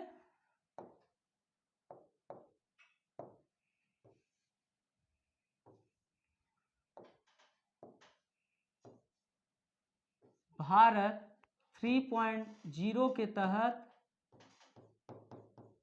लॉन्च, ठीक है। मकसद इसका क्या है? तो कोविड-19 में आप लोग देखे थे क्या रोजगार का हाल हुआ था। तो कोविड-19 रिकवरी के दौरान रोजगार सृजन को हमें क्या देना था? प्रोत्साहन देना। और इस योजना के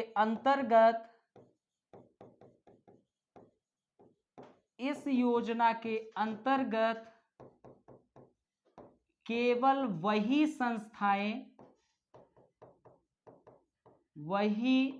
संस्थाएं लाभ प्राप्त कर सकते हैं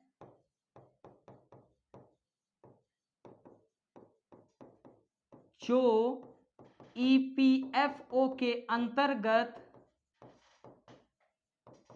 क्या है? रजिस्टर्ड हैं। ये आप लोग याद रखना, ठीक है। ईपीएफओ के अंतर्गत क्या हो? रजिस्टर्ड हो। इस योजना के अंतर्गत केवल वही संस्थाएं लाभ प्राप्त कर पाएंगे जो ईपीएफओ के अंतर्गत रजिस्टर्ड है।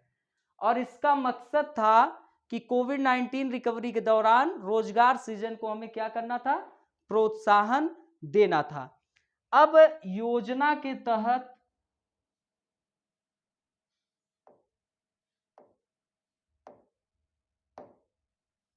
एक मिनट,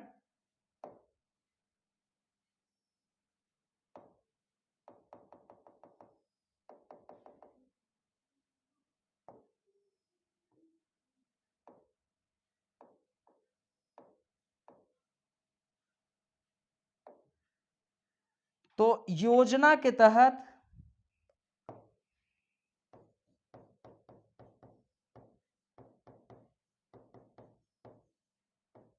लाभार्थी, भाई कोई कौन कौन लाभार्थी होंगे तो ये आपको पता होना चाहिए। तो इस इंपॉर्टेंट चीज को बताते हैं। तो 15,000, कितना याद रखिएगा? 15,000 से कम, 15,000 से कम मासिक वेतन पर ईपीएफओ के पंजीकृत संस्थाओं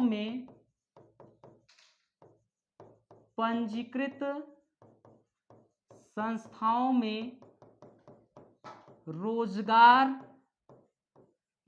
पाने वाला कोई भी नया कर्मचारी, अब मान लो कि 15,000 से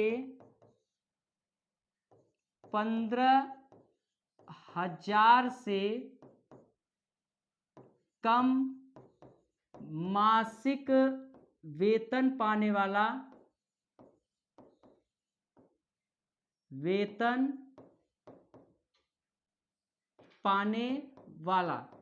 यहां पर क्या था कि 15,000 से कम मासिक वेतन पर ईपीएफओ के पंजीकृत संस्थाओं में रोजगार पाने वाला कोई भी नया कर्मचारी।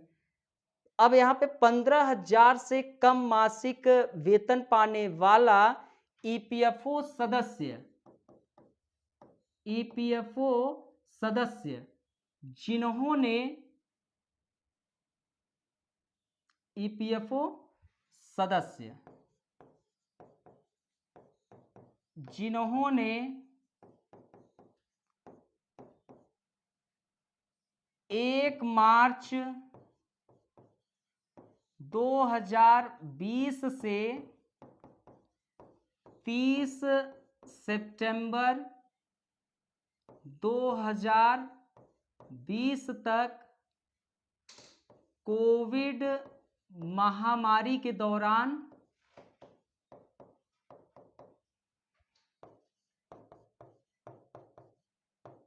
क्या कर दिया? रोजगार गंवा दिया। याद रखिए सभी चीजें, ठीक है। 30 सितंबर 2020 तक, ठीक है। तो 15,000 से कम मासिक वेतन पाने वाला ईपीएफओ के सदस्य जिन्होंने क्या 1 मार्च 2020 से 30 सितंबर 2020 तक कोविड महामारी के दौरान क्या किया? रोजगार गंवा दिया। और 1 अक्टूबर 2020 से 1 अक्टूबर 2020 से या उसके बाद जॉब पाया है, ठीक है। तो हम लोगों ने क्या जाना कि योजना के तहत लाभार्थी कौन होगा? तो 15,000 से कम मासिक वेतन पर ईपीएफओ के पंजीकृत संस्थाओं में रोजगार पाने वाला कोई भी नया कर्मचारी। अब ये जो 15,000 से कम मासिक वेतन पाने वाला ईपीएफओ सदस्य जिन्होंने क्या हुआ, उनके साथ 1 मार्च 2020 से 30 सितंबर 2020 तक कोविड महामारी के दौरान रोजगार अपना क्या कर दिया? गंवा दिया। और 1 अक्टूबर 2020 से या उसके बाद वह जॉब पाया हो तो वह लाभार्थी कहलाएगा। अब योजना के तहत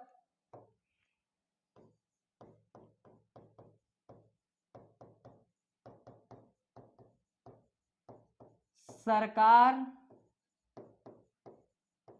द्वारा दी जाने वाली सब्सिडी, ठीक है, ये अब हम लोगों को जानना है। योजना के तहत सरकार द्वारा दी जाने वाली सब्सिडी, तो केंद्र सरकार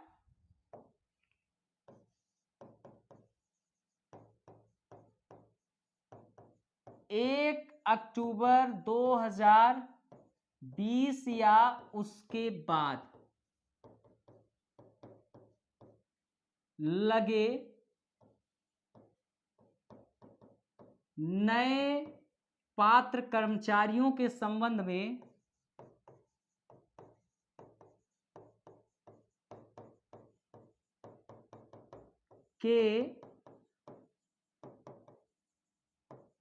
संबंध में 2 साल के लिए सब्सिडी प्रदान करेगी। याद रखिएगा आप लोग, ठीक है। केंद्र सरकार 1 अक्टूबर 2020 या उसके बाद लगे नए पात्र कर्मचारियों के संबंध में 2 साल के लिए यह सब्सिडी क्या होगी? प्रदान करेगी। और 1,000 या उससे कम कर्मचारियों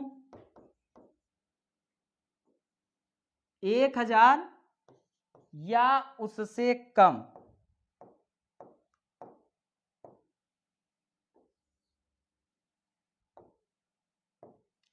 1,000 या उससे कम कर्मचारी वाली संस्थाओं में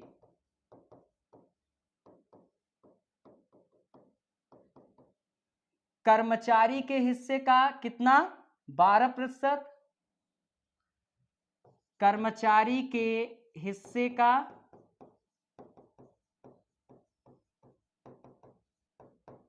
12%, कितना?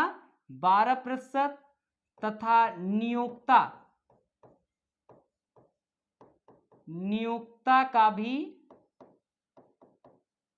12% तथा नियोक्ता का भी कितना 12%, यानी कुल मिलाकर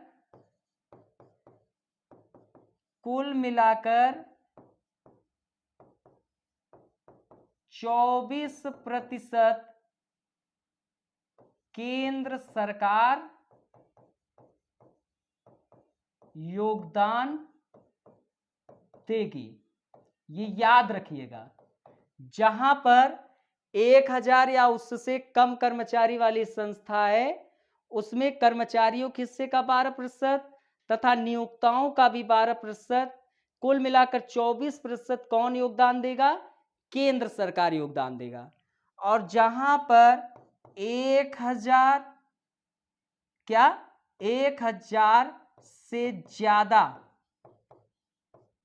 कर्मचारी हैं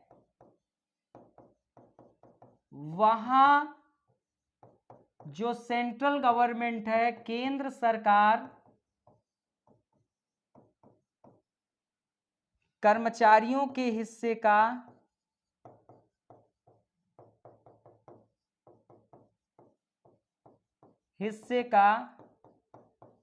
12% योगदान देगी। कितने? 12%। कितना योगदान देगी? 12%। कितना योगदान देगी? 12%। तो ये चीज आप याद रखिएगा। तो योजना के तहत सरकार द्वारा दी जाने वाली सब्सिडी क्या है? तो केंद्र सरकार 1 अक्टूबर 2020 या उसके बाद लगे नए पात्र कर्मचारियों के संबंध में 2 साल के लिए सब्सिडी प्रदान करेगी। और 1000 या उससे कम कर्मचारी वाली संस्थाओं में कर्मचारियों के हिस्से का 12% तथा नियोक्ता का भी 12%, कुल मिलाकर 24% केंद्र सरकार योगदान देगी। और 1000 से ज्यादा कर्मचारी हैं वहां केंद्र सरकार कर्मचारियों के हिस्से का कितना योगदान देगी? 12% योगदान देगी। ठीक है, तो अब हम अपने नेक्स्ट करंट अफेयर पर आप लोगों से चर्चा करेंगे।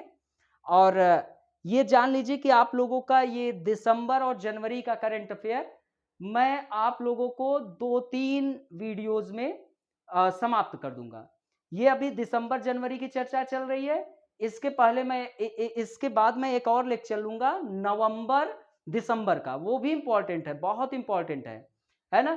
थोड़ा धैर्यता के साथ आप लोग चीजें पढ़ते चलेंगे तो सब चीजें समझ में आती जाएगी। बहुत इंपॉर्टेंट करंट अफेयर पर हमने चर्चा आप लोगों से कर भी चुका हूं। ठीक है, थोड़ा सा मुझे और टाइम दीजिए, हम नेक्स्ट वीडियोस में और अच्छे जल्दी से जल्दी इस करंट अफेयर को खत्म करने का प्रयास करेंगे। और आप लोग बस चीजों को नोट करिए, और यह एग्जाम में आने की प्रबल संभावनाएं हैं और इसका आप बस लाभ उठाइए। ठीक है, इसका जो पार्ट 2 है वह आप लोगों का जहां तक है परसों 2 दिन के बाद आ जाएगा। आप लोग उसका भी जल्दी से जल्दी खत्म कर लीजिएगा। ठीक है, मैं एग्जाम के पहले के 7-8 महीने का करंट अफेयर बहुत अच्छे तरीके से खत्म कर दूंगा ताकि आप लोग एग्जाम में फाइट करें। ठीक है, हम अपने तरफ से जो भी योगदान देंगे वो देंगे ही देंगे। तो प्लीज वीडियो को लाइक, शेयर और सब्सक्राइब खूब अधिक करिए। मेहनत देख सकते हैं आप लोगों के लिए, और पसीने भी देख रहे होंगे, लेकिन आप लोगों के लिए मेहनत है और करेंगे। सो प्लीज वीडियो को लाइक, शेयर और सब्सक्राइब करिएगा। बाकी हमारा क्लास में फालतू बोलने का कोई हमारा औचित नहीं है। जैसे कुछ लोग कहते हैं ठोको लाइक, शेयर, सब्सक्राइब, तो ये सब बकवास चीजें हैं। आप लोगों के लिए मेहनत हो रही है तो आप लोग जरूर शेयर करेंगे। आज आप लोगों का करंट अफेयर की क्लास कैसा लगा? क्या इसके आगे क्लासेस आप लोग को मिलने चाहिए? वो कमेंट बॉक्स में आप सभी लोग जरूर बताना। ठीक है, मिलते हैं अपने नेक्स्ट वीडियोस में। तब तक के लिए बाय बाय, टेक केयर।